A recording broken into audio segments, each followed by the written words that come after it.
Hello mga ka-EMCOR, maayong gabi, magandang gabi, good evening. Welcome sa ating pinaka-first episode ng ETalks.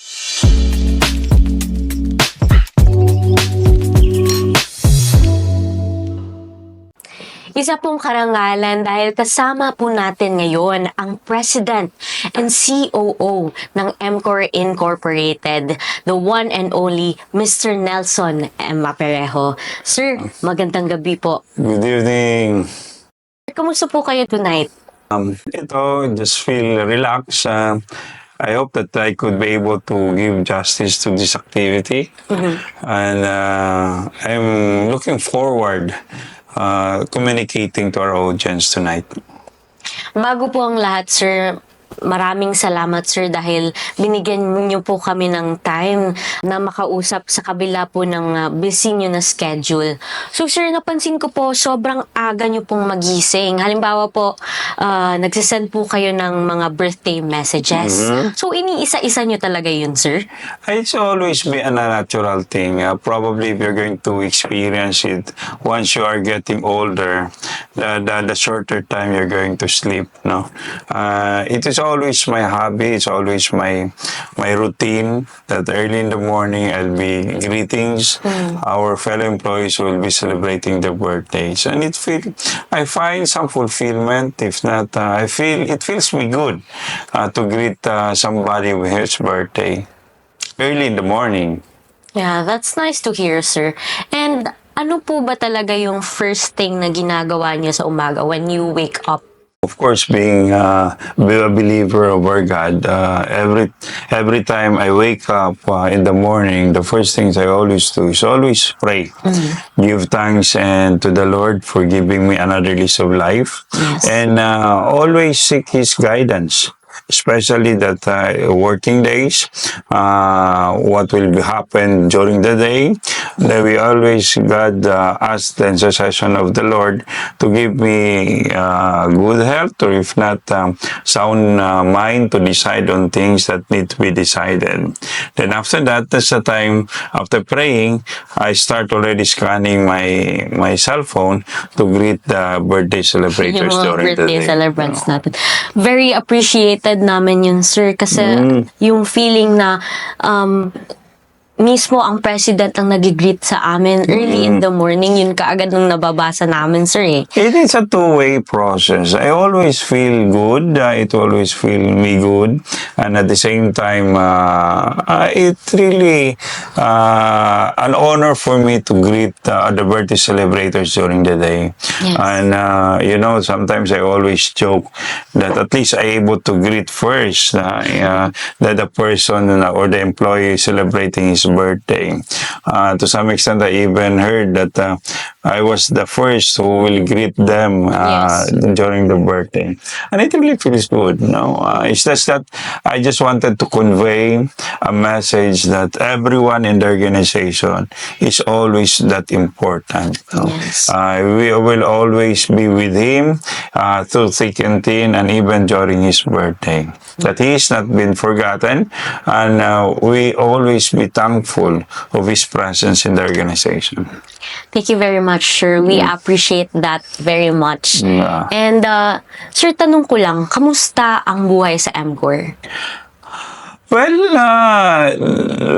this is always a mixture of stress and a mixture of fun and fulfillment. I always, when I started with EMCOR way back when I graduated in college, actually in 1990, I taught in a college for 2 years. Then after that, I met my future brother-in-law, and I was so fascinated looking at him riding a motorcycle. So at that time, I wanted to drive a motorcycle. He was then a collector under Mr. Venus. So I applied for a collector in EMCOR, and I was interviewed even by Mr. Enero and Mr. Venus himself. And luckily, they able to accept me, or they accepted me as one of the collectors. And since then, there's always happy. I would say it's a mix really of challenges and success. When I started with EMCOR, I even don't know yet how to ride a motorcycle.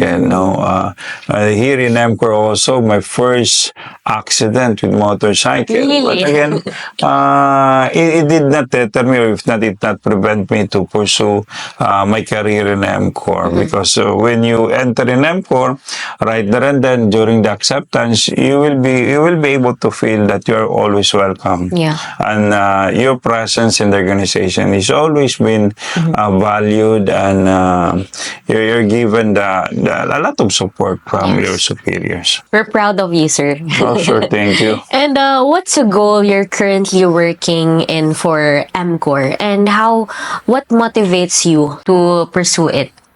Yeah, there's a lot of directions. There's a lot of things that we need to work on. We're working on primarily, of course, to deliver our business plan every year. As a matter of fact, our business plan for this year is about 19% higher than the business plan, or achieve that what we achieved last year. Aside of that, we are more of making EMCOR traverse to a next level in terms of retail and financing activities. As a matter of fact, we are developing much to make it more competitive in terms of e-commerce. Yes. We wanted to develop e-commerce business of EMCOR to be more at par with the other e-commerce of other institutions. With that, we are looking forward that within the year we'll be able to establish 2 e-commerce studio in Agdao and in Karkar, Cebu. And aside of that, we're going also to expand more on our brick and mortar stores. For this year, we're lining up 20 stores to open. And hopefully that what keeps me busy nowadays, making sure that all our plans are properly executed, so that we'll be able to get the expected result at the year end. Yeah. I agree on that, sir, sa e-commerce na part, sir, no? Kasi most likely ang mga tao ngayon nasa social media na, ganon, and mas mabilis silang makabili or mabudol sa social media. Isa ka ba budol, Yeah. sir?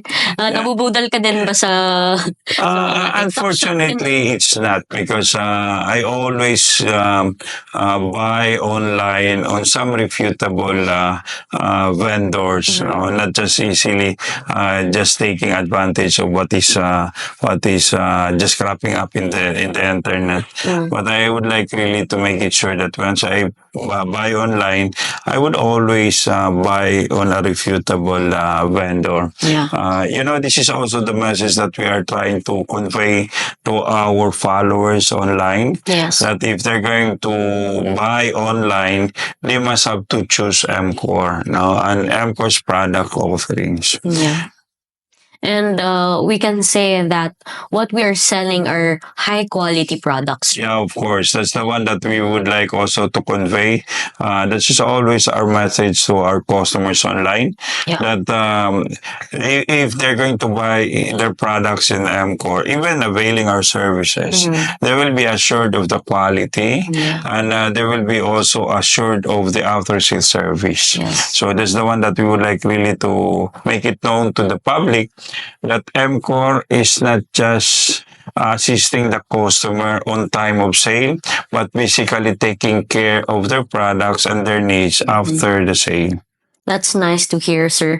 And I was just wondering, sir, ito naman, sir, sa funny side naman tayo, masyado tayong seryoso tayo, sir, eh. So, can you give us a funny experience? What's the funniest thing that you've experienced working at EMCOR? Can you recall? Yeah, there's a lot of funny things. Funny things always happen when you're on field. When I normally visit stores, there would be a lot of things happening. But the one particular incident, and I remember when I was yet the in charge of the FSO operations in Visayas, I went to Palawan. I went to Puerto Princesa. And from Puerto Princesa, we need to go to El Nido. There's quite around 4 to 5 hours ride of motorcycles. You know, being at my height of around 4.5, that is a little bit shorter.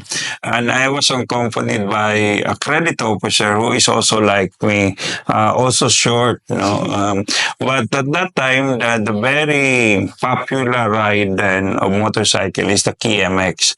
The KMX is good for, tall people. When we, to cut it short, when we have our ride going to El Nido, we have to pass by two rivers. We need really to drive our motorcycle down the water. And unfortunately, we miscalculated. The credit officer who is driving miscalculated the height of the water. So we end up diving in the water. That's why and scrapping to go after the motorcycle who was ano na ng water. So that's quite funny. And then the funny thing, what was make it more funny is that it did happen not just once but twice. Wow. And the two rivers that we passed through. So we end up reaching our destination wet.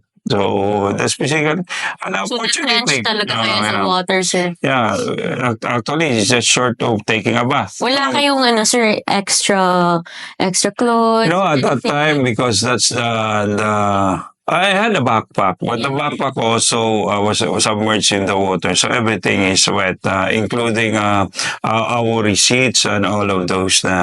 So again, one thing that could know that experience that we're able really to collect the customer at that time. So it's quite funny, and I that's not probably I'm not just the one who experienced that one. There's a lot of things. That's one kind of incident that when I think about it, I always quite kasi pinanganak din tayo kulang sa height. So when we stood the motorcycle, we could even look for a stool just to keep us it's a funny thing, but it's part of the experience. Ito, sir, choices make a difference talaga, sir. It's correct. Diba? And your choices matter.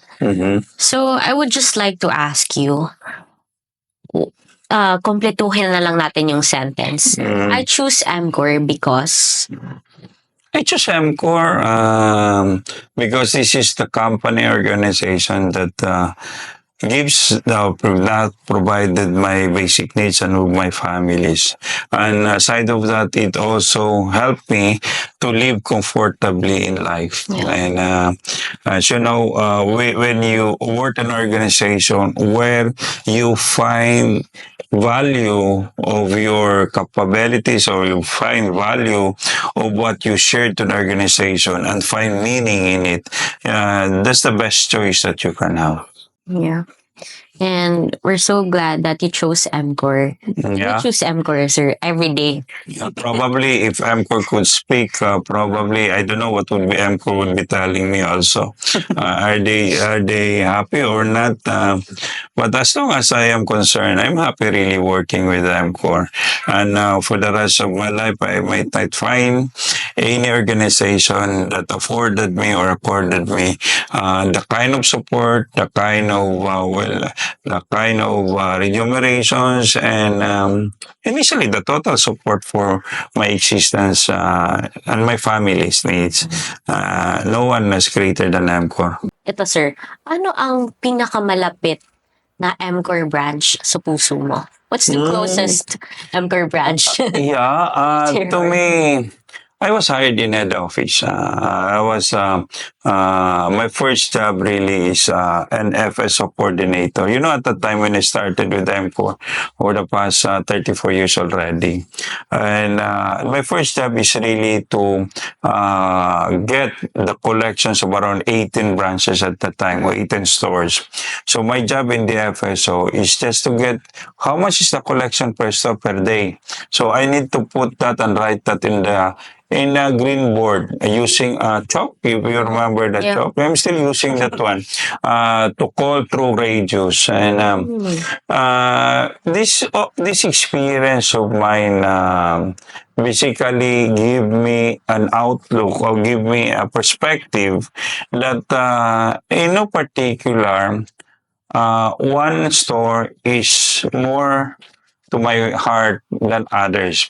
I always value that every store is very necessary, and we love all. We love the people in the stores, wherever they are in terms of assignment. There is no particular store that I could say more closer to my heart. But I would rather say that all of the stores are closer to my heart because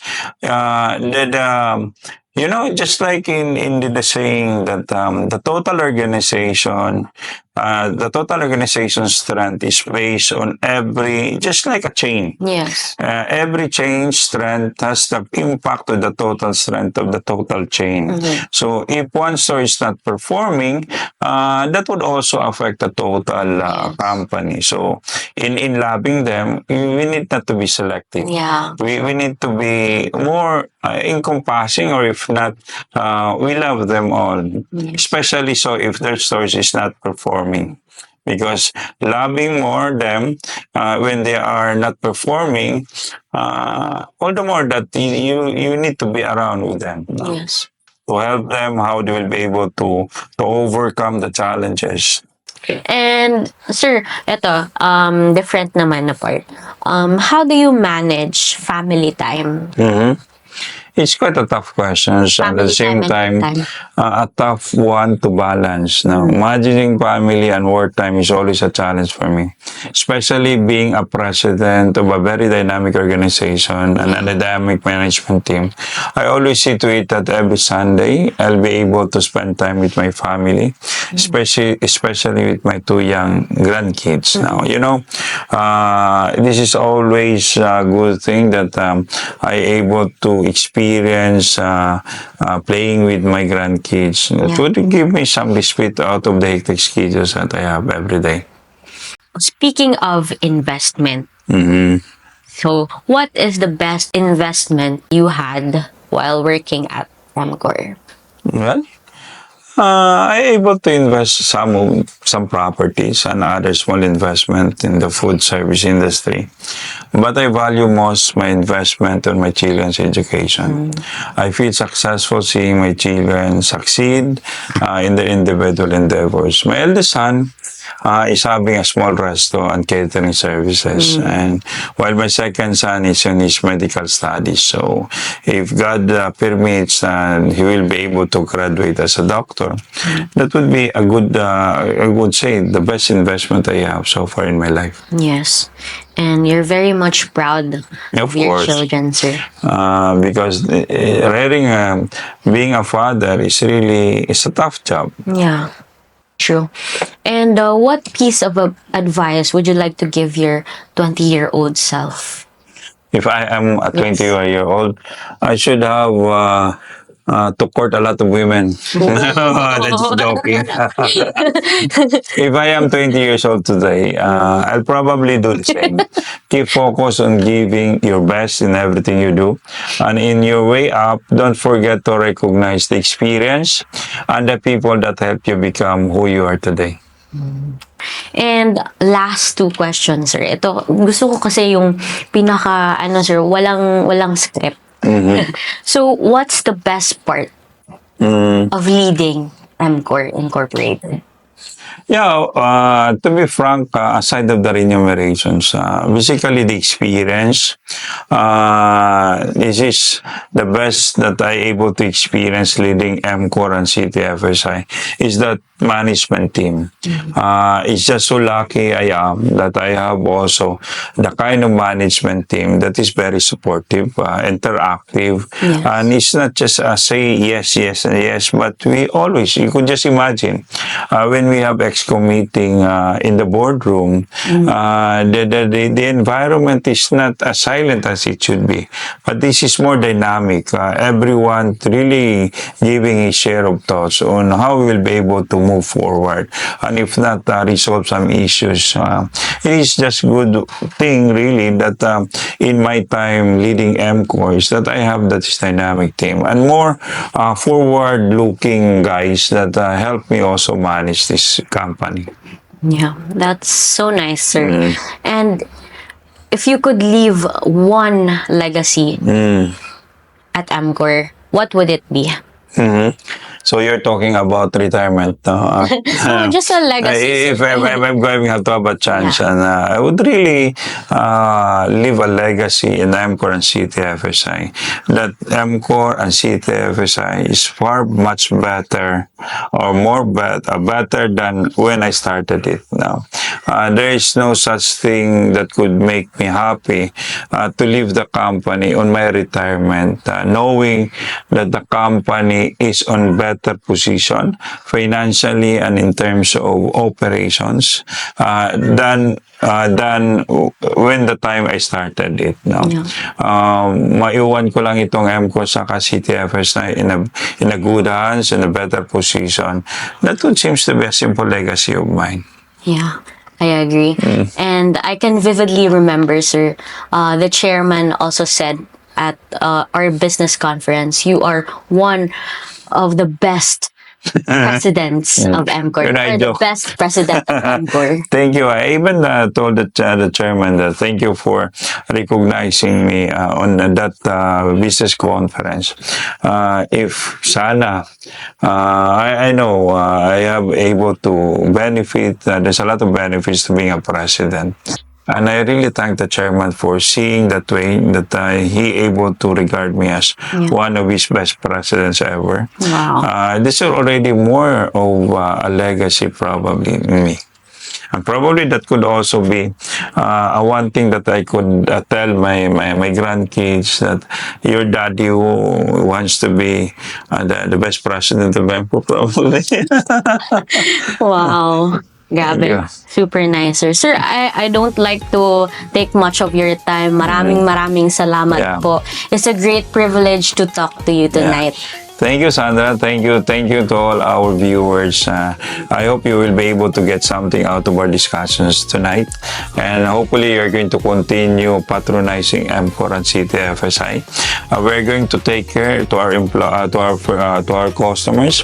Rest assured that we're going to take care of you, not just at the time of sale, but basically even after the sales. You need some servicing, you need some help, you need some repairs, then you can count on EMCOR. Sige, sir. Good evening, everyone. Thank you. Thank you. Thank you, sir.